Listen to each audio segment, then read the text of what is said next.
I always tell people, like, just don't be afraid. I think the IRS's bark is worse than their bite, mainly because they kind of have to live on like this fear tactic because they are so underfunded that that's the only way they get anyone to do anything. But if you aren't afraid of them and you kind of come in it from a perspective of, finding a solution rather than like fearing like Big Brother coming down on you, which, by the way, the IRS cannot send you to jail. A number of people that have been like, I think the IRS is going to do. I'm like, no, they can't. But anyways, that's kind of like a really important thing to me, that I'm like, whatever you think your financial situation is, it's probably not nearly as bad as you think it is.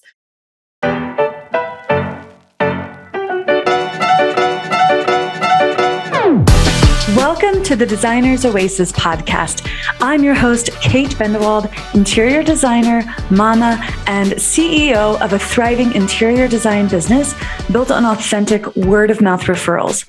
It wasn't that long ago that I stepped away from my corporate architecture job to build my own dream, one that would allow me more time with the people that I love, the ability to serve my clients at the highest level, and to make a great living. It wasn't always easy, and I've made my share of mistakes along the way. Fast forward to today, and I've learned a thing or two. This podcast is for you, the inspired, creative, ambitious, and let's admit it, occasionally overwhelmed interior designer who shares this dream of transforming lives by transforming homes. Join me and my guest each week as we walk through practical ways to build an interior design business you love and helps you transform your clients' lives. You can do this. Thank you for letting me spend part of this day with you. Let's get to it.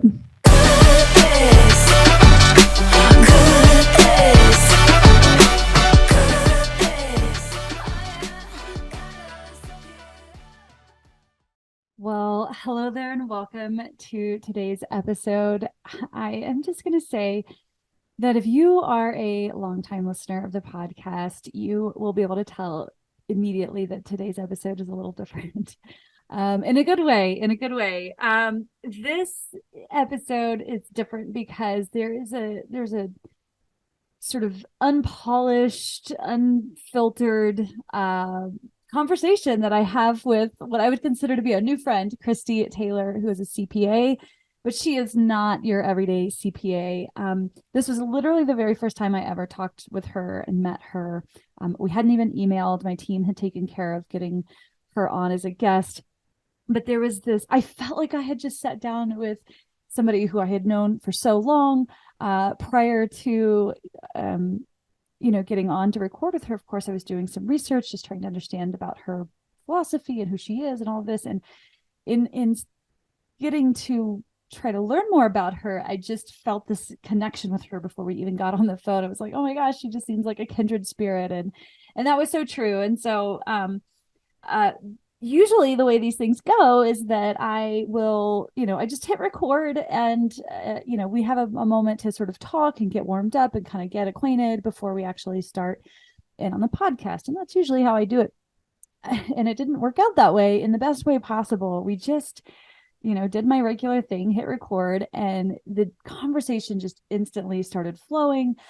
We talked about mental health and the fact that she and I both are ADD and ADHD respectively, and what it's like being a professional and running your own business, dealing with this condition, and how both of us now view this as one of our assets and as one of our superpowers. But for a really long time, that wasn't the case. So, we talk a little bit about taxes, but it's just, I don't know. I feel, and I hope that you get the feeling too, that when you listen to today's episode, you feel like you're, sitting at lunch, gabbing with some girlfriends who just really care about, being a good entrepreneur, showing up for your clients, doing a good job with the work that you're doing, while also caring for yourself and for your mental health. I think you will find this a really refreshing episode, and I think you're really going to enjoy hearing from Christy. Little note to listeners, I'm pretty sure I dropped the F-bomb at some point in this episode. So if you've got little ones in the car and you're listening to this, go ahead and pop your earbuds in. Yeah. All right. That's it. Let's listen to this chat that I had earlier today with Christy. we thought we were coming here to talk about taxes, but and really, yeah, we may or may not get to that. So we're just going to fangirl over each other for the next hour. It'll be great. in my attempt to do a little like preparations and come up with some questions, I also happen to notice on your Instagram, you talk about two things that I wouldn't say that I've talked about a lot, but they're two things that are really close to my heart. One of them is mental health, and the other one is community over collaboration. That's my vibes. Advocacy, yes. Community over collaboration. Advocacy was one of them. You've got this whole section in your highlights about the advocacy work that is near and dear to your heart, that are, also issues that are near and dear to my heart as well. So I am wondering if you would be okay. I have ADD. Clearly anybody that might, if this gets cut and this gets to be a part of the podcast, you will know. Please, you can put it in. I know. I don't care. Actually just took my very, very last or second to last pill that I take to help me with ADD. And I remembered that I needed to call it in, and it's this whole deal. And I was oh my God, it's been horrible about so you've got this. Let's just talk about being a business owner with ADD, because you talk about it. And I remember as a kid feeling a lot of shame around having ADD and feeling like I was on another planet from everybody else. And pair that with, now I know and love that I'm an Enneagram 7, so I'm into all the things all the time. There must be a relationship there. But yeah, so I've sort of come into my own with it, and I don't view it anymore as this like weird thing, although it is a frustrating thing to deal with sometimes. But how do you take this condition of having ADD or ADHD and making that work as a business owner? Yeah, I mean, so I have several conditions. I have anxiety, depression, complex PTSD, and ADHD. So it's a good, alphabet soup going on. But yeah, part of the reason that I decided to go into business for myself is just my brain does not function in typical corporate America. I've tried it so many times and it just wasn't working. And it's a seed that I think my therapist had been planting like in my head for a while, like maybe you should go into business for yourself. And so I think I say a lot of times, there's kind of two sides of the coin. Like there are some struggles, and I acknowledge that sometimes those struggles end up impacting my clients. And I think as a result of my struggles, they really make me the person that I am today. I always hear different things. One was like in Japanese culture, when you like break ceramics or something, that they like basically glue it back together with gold to make it like more beautiful. Or my therapist once gave me this, I think it was like a slam poem or something. But one of the things that they say, is that the broken pieces of your life like reflect light far more brightly than they ever could when the glass was whole, and like you are a stained glass cathedral. And so don't you love that? It's like one of my favorite lines. Therapist. I love it. She's incredible. Yeah. If you want me to send you that, it's definitely, trigger warnings in the thing, but it's just something that's like really stuck with me. And just really kind of acknowledging that, yes, there are negative aspects to this, and it's made me who I am today. And, I have clients that struggle with similar things. And I think just there's so much stigma around, you were speaking about your time in school. I actually wasn't diagnosed until college. And it was because I was that typical college kid that was like, oh, I need to get something done. And I like took one of my friend's pills. And then I was like, I feel like a normal, like, is this what people feel like all the time? And so for me growing up, it was really hard because I was always considered, like a gifted kid and whatnot. And I got good grades, and I struggled so hard through those because there would just be little things. I remember like 7th grade, it used to be like, if you turn in all your assignments, you got like a pizza party at the end of the quarter. And I would get A's in every class, but I would always miss at least one, if not like multiple assignments. And so it's just this thing that I think growing up, we just haven't really spoken on too much. And so for me, I've just always made it, in corporate America and now especially, I've just communicated it. And it's gotten to a point where some people don't get it, and that's cool. And those aren't my people. And I don't think that, there's anything wrong with that. A few weeks ago, probably like a month ago or so now, I was really struggling. And I told everyone, I was like, I want you to stick with me. I think it's worth it. And I also think there's something to be said for your own mental health and setting your own boundaries. And so I think that's an important thing to acknowledge too, is that, everyone has their own struggles, and sometimes, you need to set boundaries, and like, I'm not the right person, and like, that's okay. But I really just try and communicate like where I'm at as much as possible. And I feel like sometimes it's easier said than done. And then I really have just focused a lot on trying to work with my ADHD now. That's been my big push lately. I have an ADHD coach who's fabulous. Didn't know that was a thing until recently. Found her through Instagram. I also love Instagram. But really just kind of acknowledging that my brain works different and allowing that to be okay. And when I kind of set the structure of, I don't need it to be this 9 to 5, like sitting at my desk, blah, blah, blah. Like there are some days when I like crank out so much more work than an average human being could possibly. And I see you nodding your head, so I'm sure you understand. And then the next day I could just be like dead. And I'm like, okay. So like my rest and like recovery kind of sessions look different than I think like a neurotypical person, where if I'm going with the flow, I'm going to keep going with it. I'm not going to tell myself, like, oh, sometimes I'm like, I've done enough for the day, but I try and allow those kind of like energy bursts that I get to like match what kind of work I'm doing and things like that. So yeah, it's definitely a struggle, and I've found so much more good to come out of it than bad. Even just growing up, I've always just been a big advocate for mental health. And, I'd post my own stories online and do things. And the number of times that people have reached out to me and was like, I had no idea, like I've been going through X, Y, and Z. Like, thank you for making me feel less alone. Like I've had people tell me that they were, in a bad place, let's say, and I helped keep them going for another day. So it's something, it's something that's really hard. I think I posted like, I don't know if it's on my Instagram still, where it's like, it's really easy, I think, to say you're an advocate and like talk about, these struggles.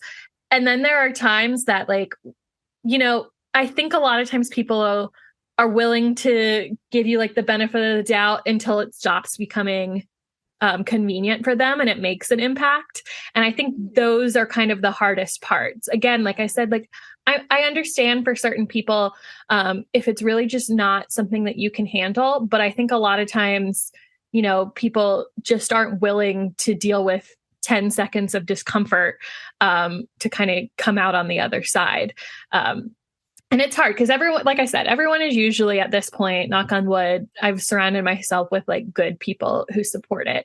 But I think it's important to like acknowledge that sometimes we say we support it and maybe we're not going as far as you might think you are in helping these people. So that's really Okay, I'm just going to say, I don't know if we're going to talk about taxes today. We might. I don't know. We'll just see. There are so many things that you just talked about that I want to kind of take a minute. And we're recording. I'll check in with you just to make sure. Yeah, do whatever. Done, like what's okay to talk about.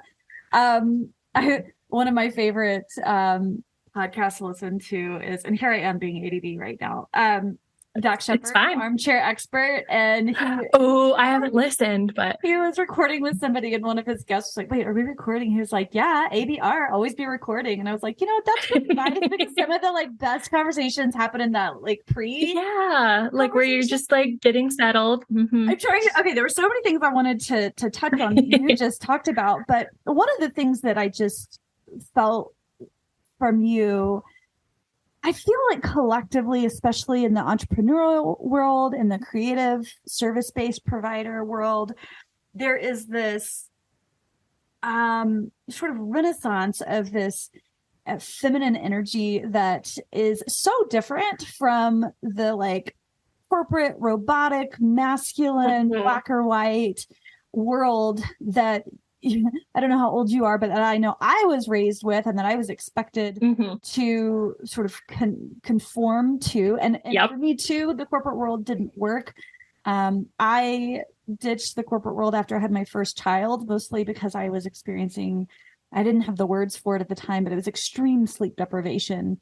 And it was just, I could not function. And so that's what led me down this path. But I realize now what a gift this is to A, be able to work for myself, B, be able to work from home. And if I'm having those moments, like you just said, I learned how to work with it. And I've been able to do that because I've had to go through periods of time, for example, when I was pregnant, when I was nursing, when I couldn't take medication to help me focus.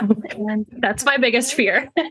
Yeah, you know what? It's doable though, and there are medications that are safe. And so if there's anybody listening who's thinking about this, talk to your medical advisor, because there are options. But needless to say, I have learned how to work with ADD in my own ways, and one of those is like. There's a really good Goodwill by my house that I love to pop into because we live really close to this extremely affluent neighborhood with all of the like, oh gosh, the like Broncos live there, and all of the like professional sports athletes from Denver live in the neighborhood. I'm not saying their stuff's at Goodwill, but that's the like that's the vibe. Yeah, that's the closest one. So there's always good stuff.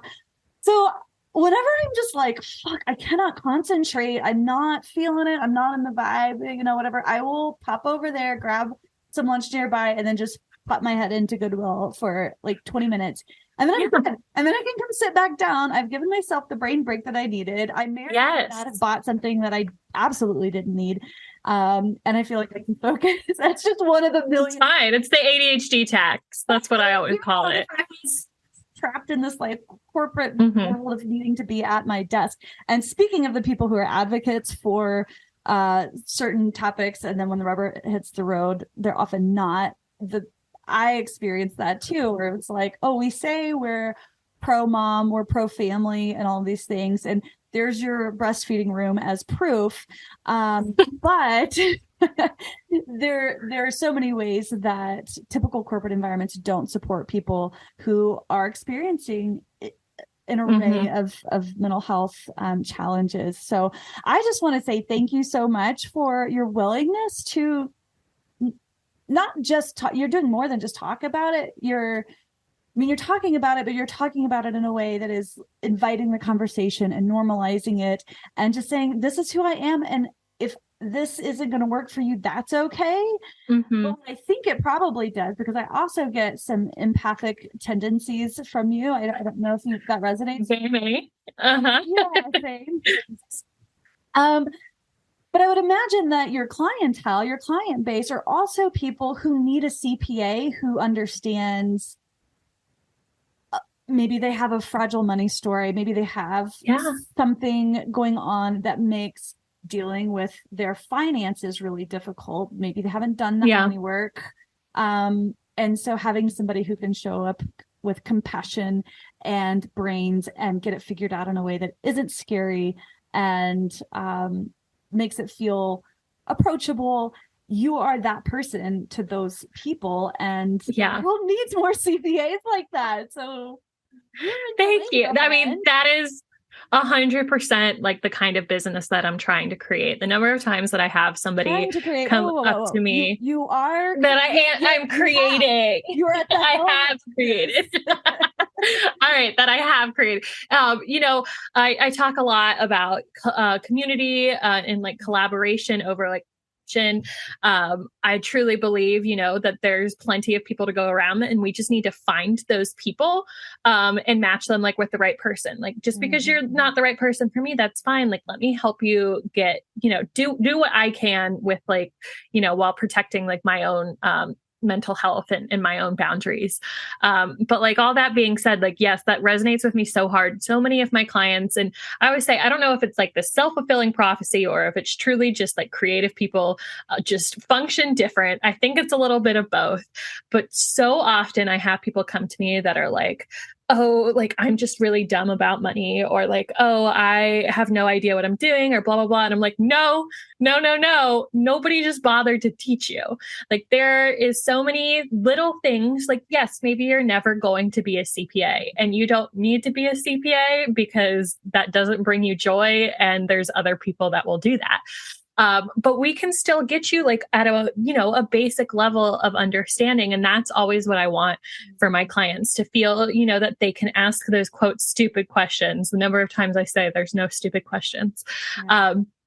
And, can get that, I guess, like support that they need. I think that's so much more of my job that, yes, I prepare tax returns, but so much more of it is just having a client like feel comfortable to just come to me with a question. I recently made a Slack community for my clients, which I freaking love. We talk about like everything under the sun. The other day we were talking about like our childhood, like celebrity crushes. Oh my God, so much fun. But one of the channels that I have in there is like a tax talk channel. So that's like the other thing that I really try and do is it's like, if you have this question, somebody else probably does too. So let's put it in this environment where you can go and read these questions and get those answers, because I just feel like money and finance in general is just not talked about even now, and especially with women. And I have these incredible women with these huge ideas that are making great money and, just don't have that financial literacy not because they don't want to know it, but because they don't know where to go. And I think that's a huge gap in our society right now, is just helping people understand money and doing it in a way that doesn't make them feel dumb, because they're not. It's just not information that's readily available. So we're working on it. Yes. I can't wait to see where all my clients go. Yes. Oh my gosh. And you're doing such an amazing job in this world. You're absolutely right. And it is true. You mentioned, for women specifically, it has been my experience, and I know this isn't everyone's experience, but it wasn't that long ago. So that, women had very different expectations for their lives and what they were going to do with themselves. And looking at my own history, my mother was one of 4 kids, three girls and a son. And if you just look at this as like as a sampling of kind of the society at large, and this was, in the 40s, 50s, 60s. Yep. All 3 of she and her sisters were expected to be cute, marry rich, right? Get married well. Uh-huh. And there was no expectation necessarily to go to college or to understand finances or to have any sort of a relationship with money. But you look at their brother and his expectation. He was taught about money. He was taught about how to save, earn, invest. Mm-hmm. His expectation was to go to college. And you look at how their lives turned out so differently, and how the women have, found themselves in their adulthood really less freedom, really, reliant on other, with that, they lost their autonomy in so many ways, mm-hmm. because they weren't given the tools, they weren't taught, and their expectations were not the same as their male counterpart. And so you can imagine what they were taught their kids compared to what he taught his kids, and how that story was so different. And so just from a societal level, I hope to God this is shifting. I know that I have 2 daughters, and trying to teach them about money in a way that makes sense. By the way, Greenlight is so cool. Anybody that has kids, we have a Greenlight account. It's a kid's bank account. They have their own debit card. They get paid. I love that. There's an app. So when they get chores, they earn their money, and they can spend, save, and earn their money how they want, use their debit card. It's really, really cool. So this is one of the tools, but the point is, like, when it comes to taxes in Utah, we're talking to a community of interior designers. We are by nature creatives, and there are plenty. There's smart people that are in this community, And a lot of them have their own money stories, and money and finances and business math isn't always so natural to them. Many of them it is. A lot of them come from business backgrounds, and so they have an extra advantage. That's awesome. But for those who don't, my point is, when you work with your relationship with money, and I worked with Jenny Carlson. She's been a guest on here, Financials for Creatives. She's an amazing person to know. She was my money coach for a little while, and she really, really helped me to unearth that money story for myself, so that I could have a better relationship with money. I had no problem earning money, but I also didn't have a problem spending money. So, I was at the store the other day, and this guy, I don't know what I was probably like wasting time doing something, but the guy was like, "Can I help you find something?" And I was like, "No, I don't have a problem finding things to buy, but pushing." Yeah, that's the whole problem. Please don't. Anyway. To avoid certain stores. Let's okay. So by the time this episode gets live, we'll be around tax season. So for this year, we may be past the time to get to work with you, but I think it's really important that we start talking about these things very early. So thinking about what you might be experiencing right now as it relates to your taxes and preparing them and planning for them. It's now, let's start planning now for 2020, whatever it's going to be for. Yeah, well, it'll be 2023 taxes in 2024. It's a very confusing thing to be in taxes. I never know which year I'm talking about. Oh, like, I'm doing 2022 taxes. I keep forgetting it's 2023. Yeah. Oh my gosh. And never mind the fact that we've all been in a time warp for the last couple of years. Oh my gosh. Yeah. What? It's still 2019. Okay. Before we get into that, how did you get into this work of not just being a CPA, but you specifically have a heart for creatives and for women? And how did you find yourself in this role? So as far as just like accounting, I don't want to say that like I fell into it. I was always, like when we played Monopoly, I was always like the banker or any kind of like games like that. So I've definitely always been like money inclined. But when I went into college, in my mind, I was not going to do accounting. I think I wanted to major in marketing because I wanted kind of that creative outlook, and that I think I was looking at like a graphic design minor. And so like my first semester, I took a couple business courses and I took like an art course, and I was like, I hate all of this. And so I stuck out with my business major. My second semester freshman year, I took my first accounting course, and it was kind of one of those classes that everyone moaned about, that nobody wanted to do, that everyone failed. And I was like, I love this. This is so easy, blah, blah, blah.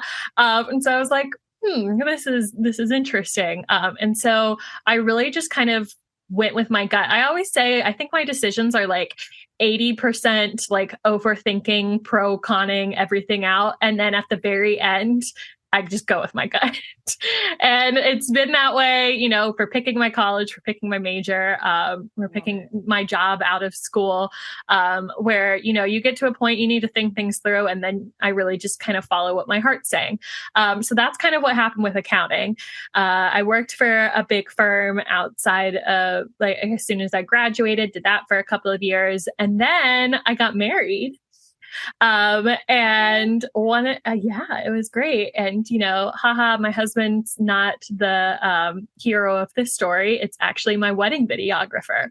And so her and I, like, through the course of me hiring her and just kind of like, I'm an Instagram girly through and through. Like, I don't know why, but I connect with people on social media. And so I like became her biggest fan. We always joke that anyone that follows her probably thinks we're childhood friends, but no, I did not know this woman until I hired her to work with me.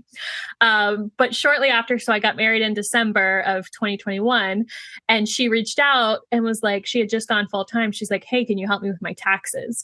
And I was like, this isn't the type of tax that I usually do, but like, let me look into it, see how hard it would be. Like, I know the basics. And long story short, we ended up filing her return, and I had so much fun doing it.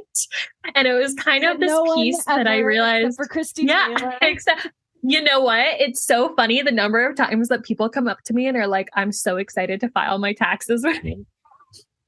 And I'm like, yes, this is where we're going. Like nobody is ever really going to have fun, but we're going to try and have as much fun as we can with it. Um, but yeah, I spend a lot of time like talking to my clients, probably more than I actually have time for. But I just get really personally invested in them and their business, and I just see all the cool things they do and like feel very strongly about wanting them to succeed. And so when I went through this whole process with Jody, that was her name. She was like, you should be doing this like full time. And, I had switched over. Yeah.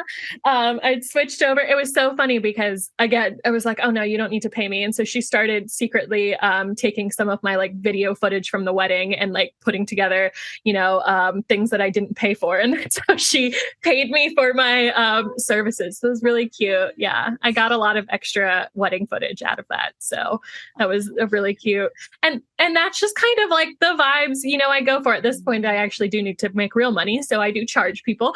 But I just love kind of supporting my clients in any way I can, whether, I have one girl that sells crystals, and I've now gotten way too into crystals and can't not join her Instagram lives anymore because I spend way too much money. Or, I have a painter that I bought one of her like custom paintings for. And so, like I said, I really enjoy the people I work with. And so I just kind of went with that, where I was like, I'll do a discovery call. I'm like, I want to make sure we vibe.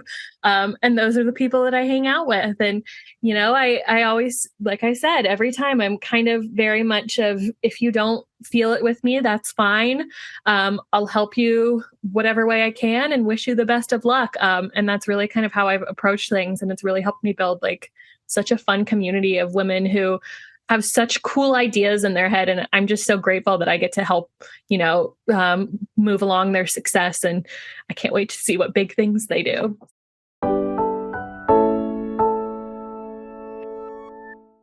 Hey, designer, are you tired of wasting precious time with prospective clients who are not a right fit? Do you experience imposter syndrome because the back end of your business is kind of a hot mess? Perhaps you're experiencing growing pains and you don't have the tools, resources, or team to support you. I get it. I've been there. As an ambitious interior design business owner myself, I know the roller coaster ride this can be. Over the years, I've learned a thing or two about running a profitable word-of-mouth design business, and I want to help you find success too.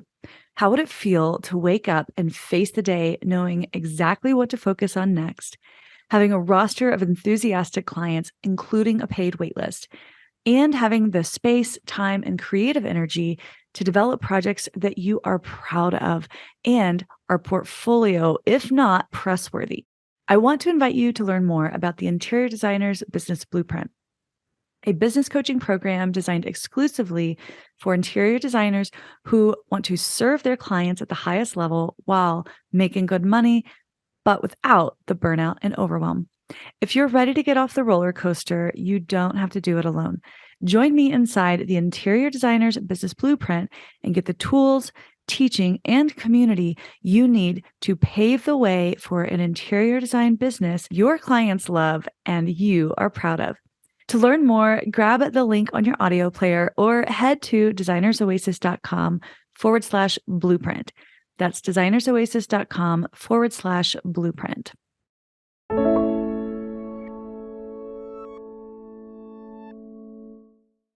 Oh my gosh. I'm obsessed. And, those of you listening, like we talk about this a lot, how important it is to be in alignment with the kind of clients that you want to work with. And your work is so personal too. Like being inside somebody's money is a really intimate experience. Vulnerable. It's very vulnerable, right? People on the outside might not understand that interior design can be that way too. I can imagine. I do have a very personal relationship with my clients who I adore. But it's like you're in their homes, which is one of the most intimate you could and then you're asked to sort of shape and form these spaces. Obviously I'm talking to residential designers, but then you're in their money too, right? Because you're dealing with lots of money that is spent on something that may or may not be a necessity, right? A lot of times the work that we do is on the the luxurious side of life, which is fun, right? I love it. And then you're also in their marriages, and you're talking about their kids and their families. And so it is a very, I'm totally derailing here, but the idea, no, I love it. you know, you see, this is reinforcing this notion that how important it is to align yourselves with the kind of people that you want to work with. And it's the same for industries too. You know, it's not like, you know, we've got an electrician here. By the way, he's great. He's very attuned to details, and he's really considerate of how I want things to be when the renovation is done. But you know, we'll be working together for a few weeks, then we're done. Like it's fine if we're you know, jiving, right? Besties, yeah. You know, Move on. like I don't need to be his ICA. I just need him to fix my door. So, but when you're in this type of work where it's long-term relationships, you're dealing with people's intimate aspects of their life, it is important that you're aligning yourselves with the kind of people that you can enjoy with. So I love that you're reinforcing that. Yeah, we're not going to talk about taxes today. It's fine. We'll throw a couple things in at the end. I have some freebies on my website if people need more information. I do, because I do. Okay, don't want to talk about taxes. I want to talk about all the other things, but I want to, because that's what you came here for, and that's your but I don't. I'll talk about whatever. Okay, so I want to ask you a personal question, and you may not be able to answer this on the spot. But it has been suggested to me that I might consider switching from an LLC to a C Corp. Can you, and this is a question that I've had a lot of questions around for myself. I'm like, I don't know, ask your CPA. Do you, what's the difference? And do you ever make recommendations for your clients if they come to you with a question like that? Yeah. So first of all, they said an LLC to a C Corp, not an S Corp. S Corp. Yep. See, this is why I'm not a... Yeah, we can talk about all of that. There's a lot of different pros and cons to like all of the different business structures. So like by default, if you're just hanging out on your own and you're not doing anything for tax purposes, you're a sole proprietor. That basically just means you have your money.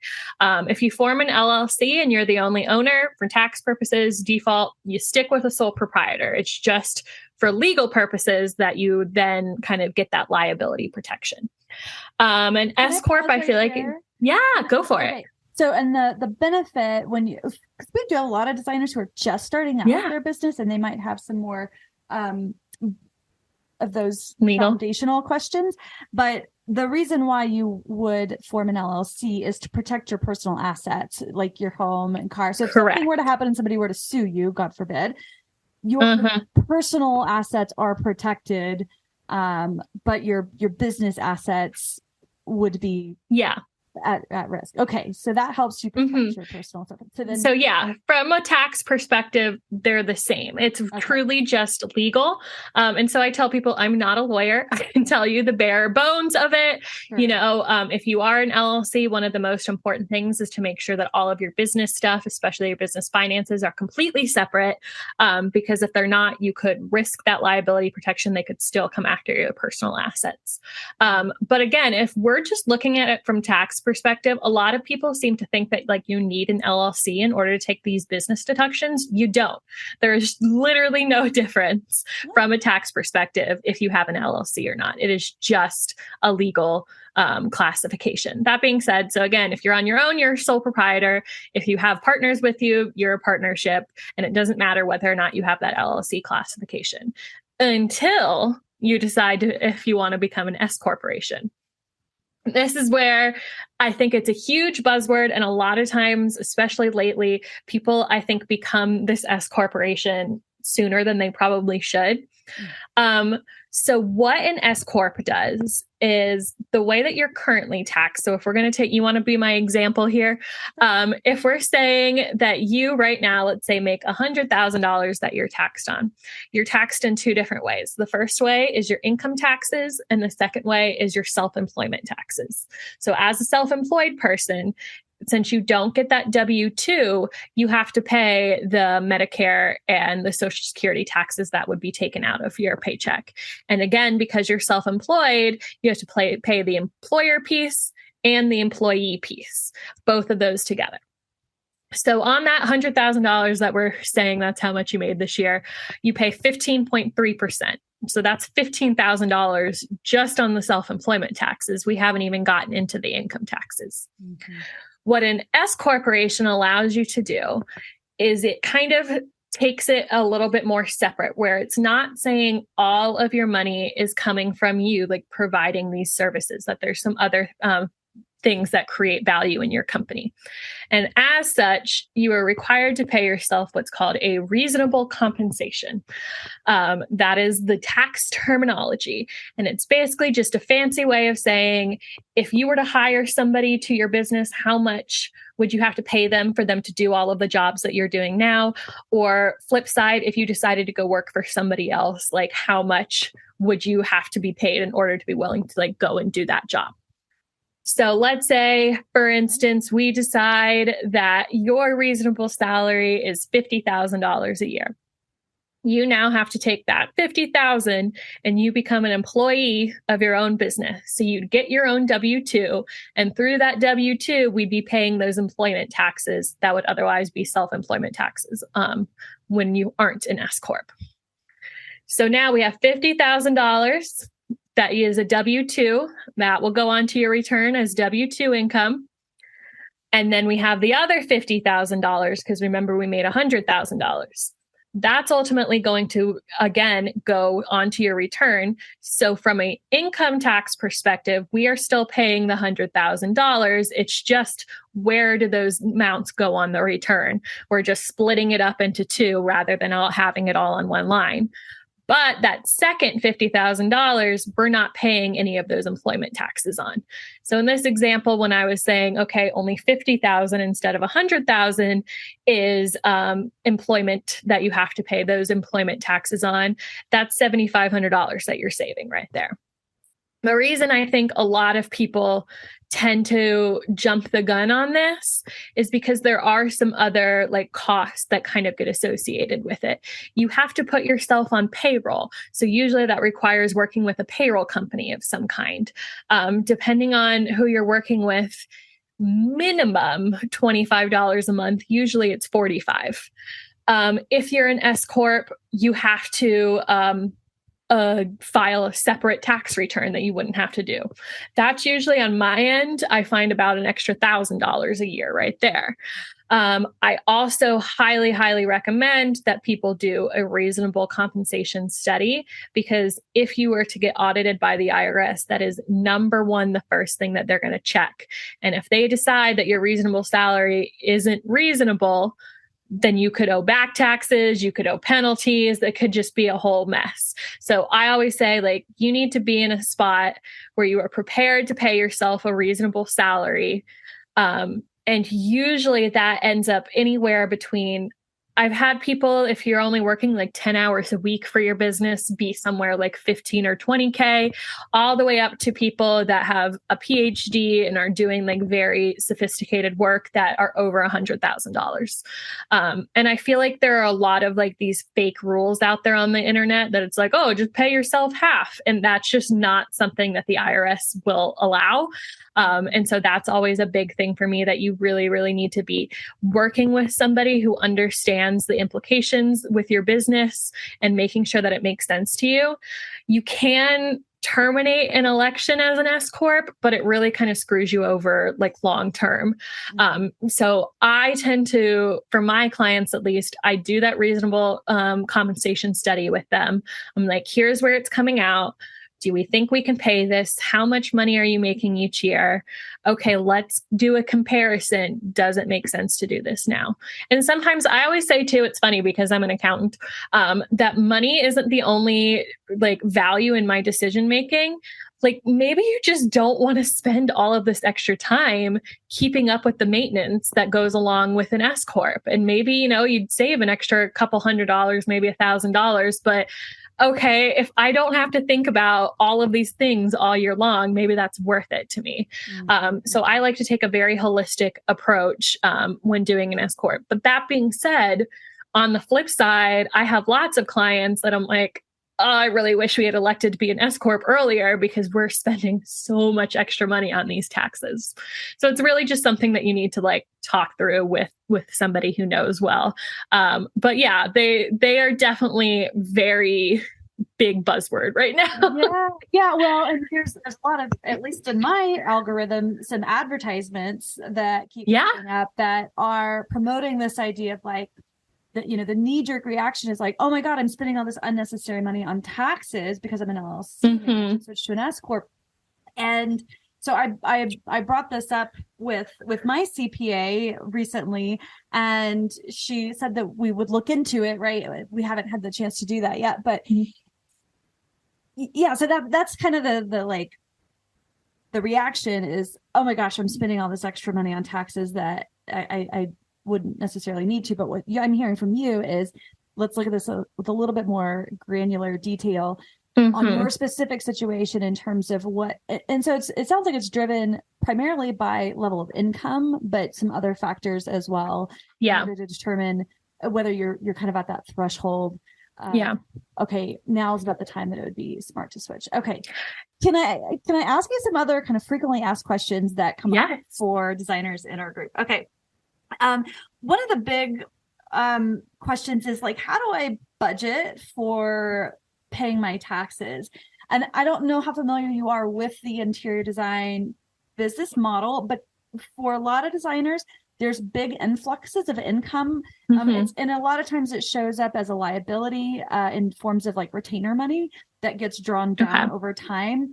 And so, for us, it's very important to kind of look at your money more in quarters versus month over month. So all of this can make planning for paying your taxes. We'll get to how to pay your taxes in a minute, if you could touch on that. But how does someone start the process of planning and saving for their tax liabilities? Yeah, that's a really good question and a really good point that I have one new interior designer client, but I actually haven't gone through her return yet. But it definitely makes sense that you guys would kind of have that back and flow. I definitely have a lot that are kind of like seasonal, wedding professionals and things like that. So that's very common that I see. To answer your question, there's kind of two pieces that are coming to my mind. First off, for the most part, anyone that's going to be paying their taxes is going to be what's called a cash basis taxpayer. And that's just a fancy way of saying that you pay taxes as the money comes in and you get the deductions as you spend the money. So whereas, yes, that retainer is 100% a liability, like bookkeeping purposes, you're doing it right. For tax purposes, if you have that money, they want it. So yeah, it's great. It's good fun. So that's just something to keep in mind. And, going a little bit off the rails, that's something to consider, especially like if you get into December, that if somebody's paying you a retainer in December, like, can they wait until January 1st? Because you're not going to be paying taxes on that if you wait until the next year. Or flip side, if you have certain expenses that you want to be, you're about to spend in January, can we get those a week earlier and take the deduction for it now? So there's definitely ways that you can kind of get around those things. Would that be true if you're on an accrual basis? That would not be true if you were on an accrual basis. Are you on an accrual basis? I believe so. I have to ask every time we have this conversation with my people. I'm like, wait, what am I doing again? Yeah. In fact, I just told the story recently in an episode where we're, talking about money with our bookkeeper. It's, years ago, I ran into this issue where I had accepted retainer money in December for a client, but I didn't. Excuse me. I invoiced them. I did not use a retainer, and so it was on my books at the end of the year as $50,000 in extra income. And then that money didn't come out of the bank account until January. So there was this, from an income liability perspective, I was taxed on that extra income. And so we had to, it all came out in the wash, but it does. It's all timing, but if you can play the timing game to your benefit, sometimes that's nice. But to answer, you are right that it's going to be either this year or next year. It's not like you're avoiding the tax. It's just when you're paying it. But all that being said, the other kind of important piece to know are kind of how estimated taxes work. Okay. So if you are going to owe more than $1,000 in taxes come April, you are supposed to pay in quarterly estimated taxes. There's kind of two different ways that I tell clients they can usually go.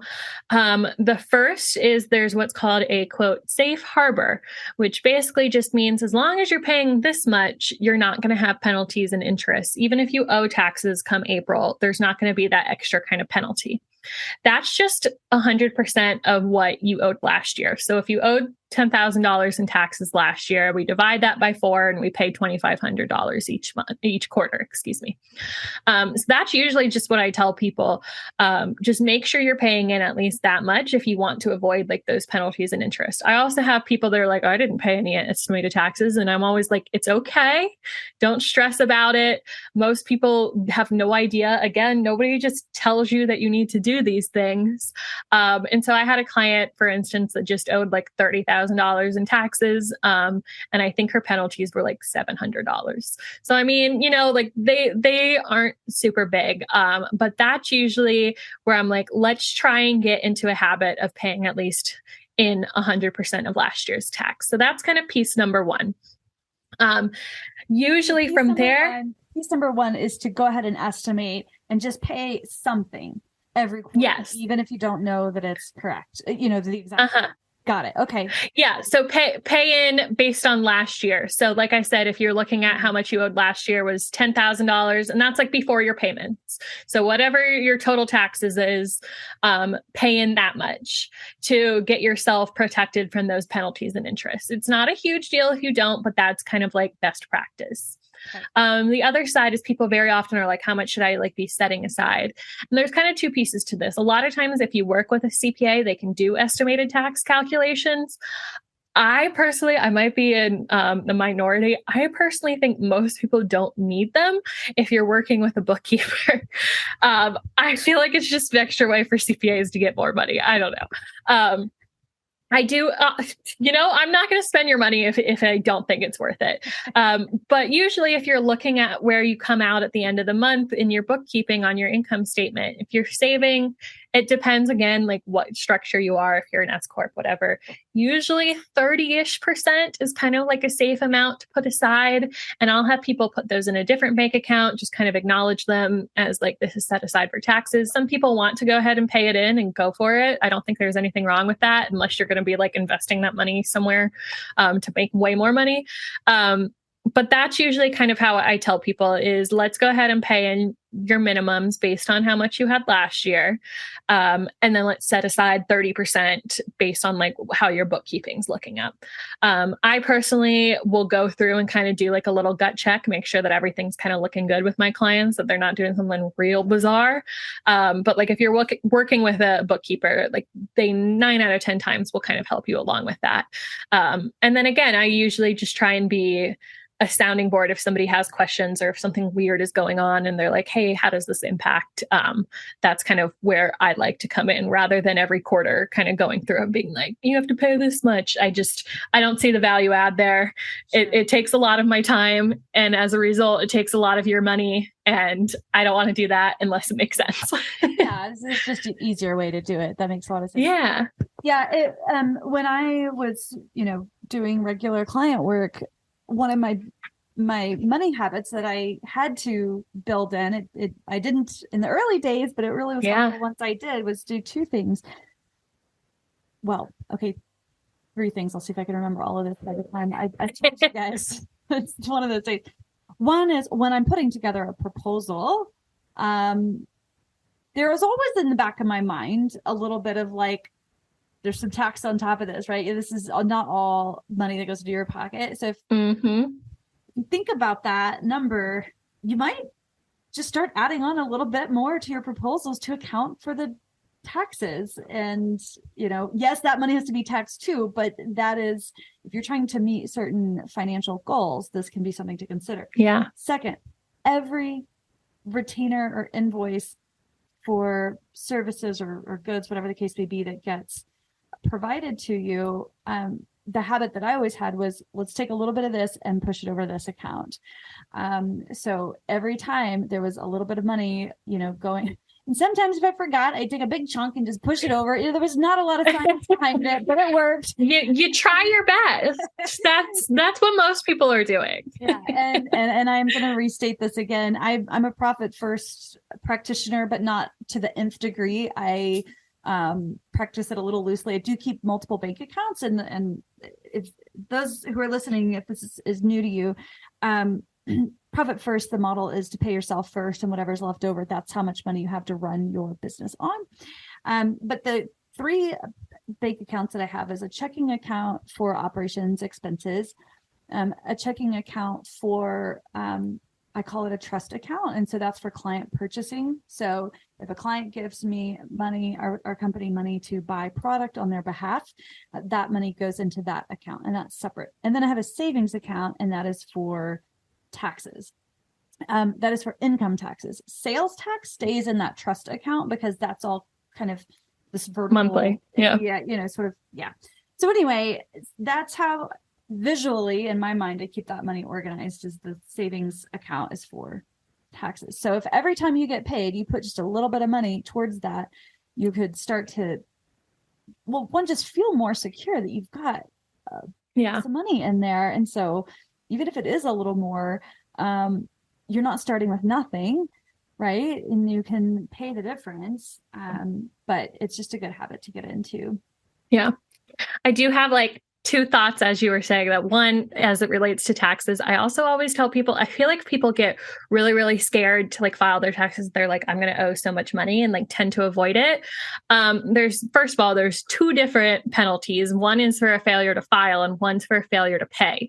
So you can avoid extra penalties even if you don't pay anything just by filing. And kind of on a related note for that, I think a lot of people are terrified that they're just going to go bankrupt from paying their taxes that they don't have money for. The IRS does a lot of work with that. You can get an installment plan. If you're really just kind of screwed, they do these things called offers and compromise, where you could potentially settle for less. These are all things that I don't really do too much of it. But CPAs specialize in these kind of things. So I always tell people, just don't be afraid. I think the IRS's bark is worse than their bite, mainly because they kind of have to live on this fear tactic, because they are so underfunded that that's the only way they get anyone to do anything.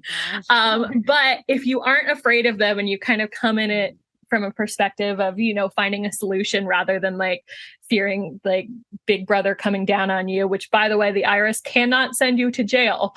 A number of people that have been I think the IRS is going to do, I'm no, they can't. But anyways, that's kind of a really important thing to me, that I'm whatever you think your financial situation is, it's probably not nearly as bad as you think it is. Just find somebody that you trust. It might take some time, it might take some money, it might suck. But it's not as bad as you probably think it is. So that's piece number 1. And piece number 2, and you were just kind of talking about pricing, is another thing that I feel very strongly about, of people just not either feeling guilty for charging high prices, or not charging enough. Either way, it's I had a client, she's a painter, and she made, I don't know, just a tiny little canvas. And she's like, oh, I'll send you one. I was like, oh, that's so sweet. You don't need to. She's like, oh no, it's fine. It took me 5 minutes. Just don't tell my customers. And I'm like, girl, it took you 5 minutes, but it took you 25 years to learn how to paint that in 5 minutes. And so I'm a very strong believer. One of my favorite phrases is know your worth, then add tax. So it was just really funny that when you were talking about pricing, that you were saying add a little bit on top of that. Because I truly believe that, the other thing with pricing too, sometimes we're afraid to do it because we're we'll get less work. And I'm well, if I'm doing less work for more money, then I'm getting the same amount of money for less work. Yeah. So it's okay. The name of the game isn't to get all of the customers. It's to get the right customers for you that value the pricing that you're setting for them. I have people tell me all the time, oh, I can't afford that. And I'm totally understand. Here's some other options. I wish you the best of luck. I very much am not for like trying to convince people of my value. So yeah, when you're setting those prices, consider your taxes and be cool with it. You worked hard to charge that amount. Yeah. Well, and let's be clear, when we're selling our services, we're never trying to convince somebody. We're simply trying to convey the value that we bring. Yeah, that's a good point. And ensuring that it's in alignment with the person that you're talking to. And you would want to be in a relationship with somebody who is in alignment anyway. Otherwise, it's just going to be a struggle if you're working with someone who doesn't value you. And I've been there. I've worked with people in the past who, once we were into the relationship, I'm like, it's really interesting the way this dynamic is shaking out. So, okay, God, we could talk about so much. I want to ask one last sort of tax related question, and then I love it. Probably the most important question of the day. But we'll save that for the end. So when it comes to write-offs, there are many of them. In fact, you have a download available, and we're going to make sure that we provide the link so that people can go to your website and can get that. What's the name of it? The one about write-offs? I think it's 75 plus write-offs, something like that. There's a couple of them. I have a really great marketing agency that makes them. I cannot take credit, but it's a good freebie. I love it. So are there a couple that you might speak to that are maybe little known write-offs or underutilized, or maybe something that business owners might be surprised to know, oh, that's a write-off? Yes and no. I think the opposite, something that they might be writing off that you're like, I don't think we can do the talks this year. Oh my gosh. There are some interesting things. So I will speak to, I guess, a couple things. First of all, one of the biggest things that I often see are personal expenses. So there's, in terms of things that like you can't write off, for instance, pretty much everything is potentially write-offable, unless the IRS specifically says otherwise, is kind of the first moral to that story. And one of the things that the IRS very distinctly says otherwise about are some of these kind of like personal expenses that we could like say. So for instance, personal grooming. So like if you're, doing these podcasts and you're like, oh, well, this is a business expense because I need to look good, or, getting your manicures done because they're in your Instagram reels or whatever. The IRS explicitly says no to those. I know. And it kills me because every time I'm like, come on. But their argument, same thing. I have a lot of people that will try and like write off clothes and be like, oh, I needed this clothes for the business. If it's something that you can like reasonably have for like everyday use, like you're not, wearing these like 10-inch nails that are specific for some, I don't know, like music video or God knows what, they're not write-offable. And I feel like a lot of times people try and do like little things like that. There are definitely like some workarounds. So like for instance, with the clothes, if you put your logo on it, okay, now that becomes an advertising expense or something like that. So, but that's the biggest one that I think I tend to see. All that being said, as far as like what you can write off, it always depends on your situation. I feel like it's a very stereotypical accounting answer to say, quote, it depends. But that's the truth of it, is it really, the IRS's definition is, what is it? Reasonable and ordinary. And those are very vague definitions that courts over time have allowed a lot of different things. So one of my favorite examples that was allowed for the taxpayer to take a deduction for was cat food. And if you think about that, you're like, why can you get a deduction for cat food?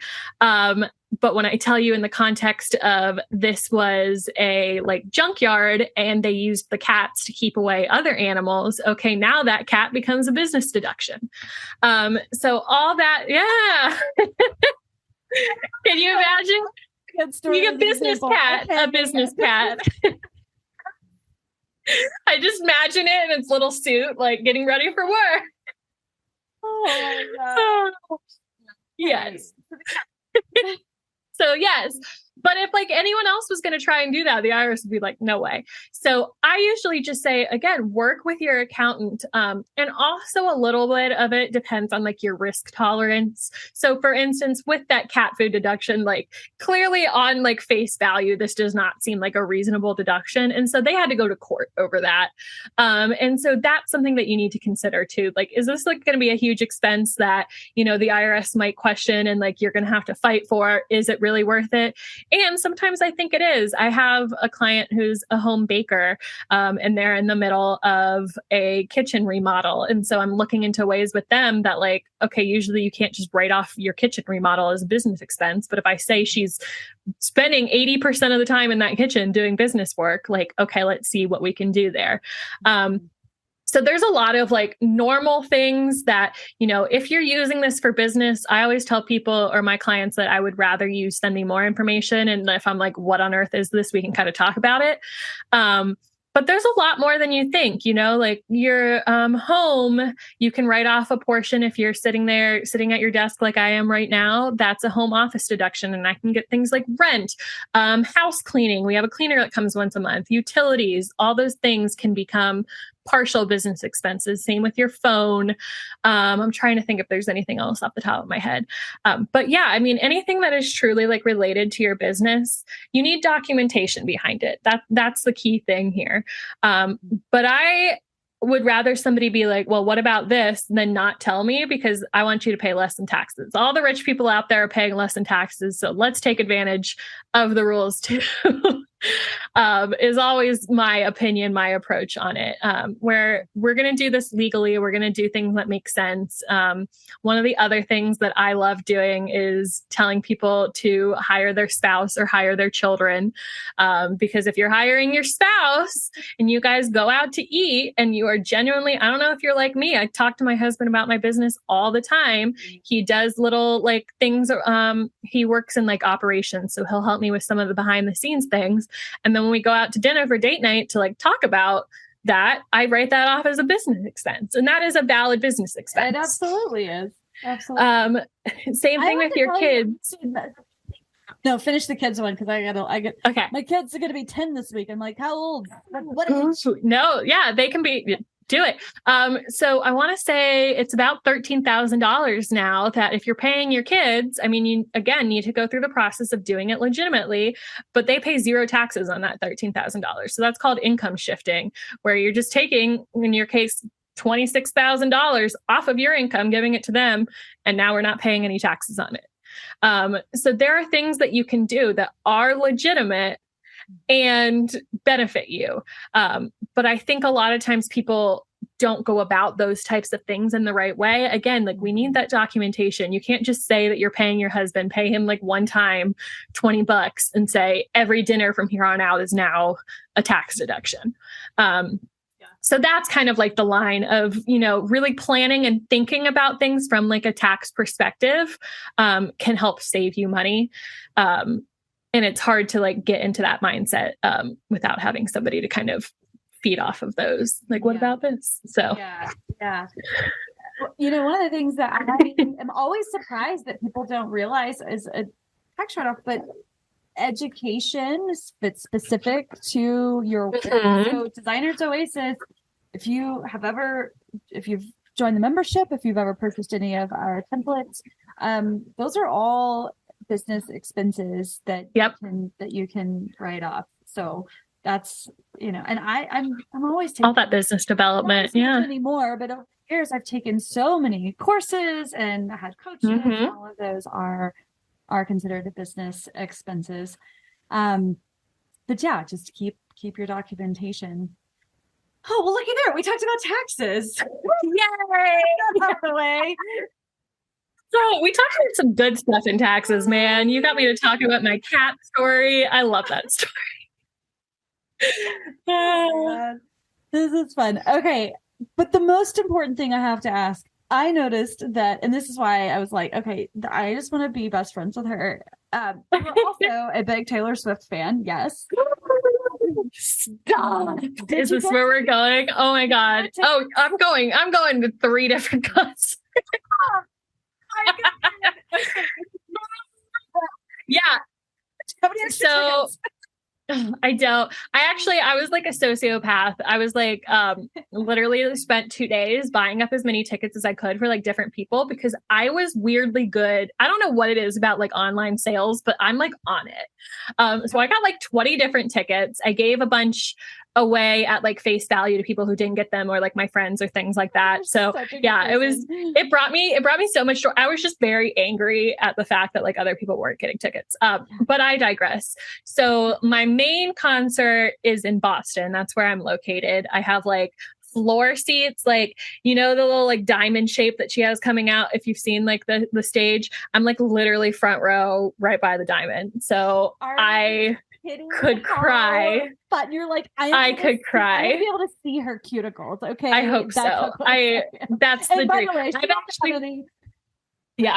I'm actually like, I've never seen her live, which is insane because anyone who knows me knows that I'm obsessed with her. Like my husband put her lyrics in our wedding vows. Like Lover was our first dance. Like I have Taylor Swift obsession. That's actually Jody. So again, going all the way back through. Yeah. My husband actually engaged to me.